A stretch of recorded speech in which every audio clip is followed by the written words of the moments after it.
Well, I guess probably draining the lake is the most unusual thing that anybody's ever done. If it wasn't for a mistake, the village of Beulah might not exist today. In 1873, William Case had the idea to connect Crystal Lake with the Betsy River. Which would have been a really good idea, except that apparently nobody used a transit to discover that the lake level of Crystal Lake was considerably higher than the Betsy River. So when he opened it up in 1878, they opened up the outlet. It started gushing and ran for a number of weeks and drained the lake down like a big bathtub and dropped the lake about 15 feet. And that left this big shallow end of the lake exposed land. And the waterway and the commerce never really took hold, but that exposed land proved to be the most valuable payout of a botched project. I don't know, 6 or 8 years later, they started putting some houses down here, and then in 10 years after that, 1888, the railroad came through. The railroad really was the impetus for the beginning of a commercial area that became a town. But the railroad did more than just bring people here. You see, when the first residents settled here, this was actually called Crystal City. When the railroad built the station, they changed the name. When they hung the shingle out at the railroad depot, they just said Beulah. And so we lost our nice name of Crystal City and got the rather mundane name of Beulah, you know. While neighboring towns saw a lumber boom, Beulah staked its claim on a smaller scale.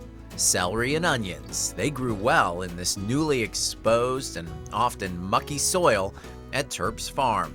By the turn of the century, Beulah's Main Street started to take shape. And of course we had, you know, the grocery stores and livery stables and a grist mill and all the things that go with a little town. A little town whose commerce was, from the very start, based on one thing. Crystal Lake is why the town is existing. I mean, it is truly. The industry back then, and still today in most ways, is based on visitors looking to enjoy the water. And there were a number of resorts and resort hotels that were here in town. We had two large hotels, the largest being the Northway Hotel. For decades, rail cars would pull into town loaded with guests. In the 1920s, that would change. By that time, people were starting to drive cars, and that brought a lot of people because US 31, of course, at that time ran through town.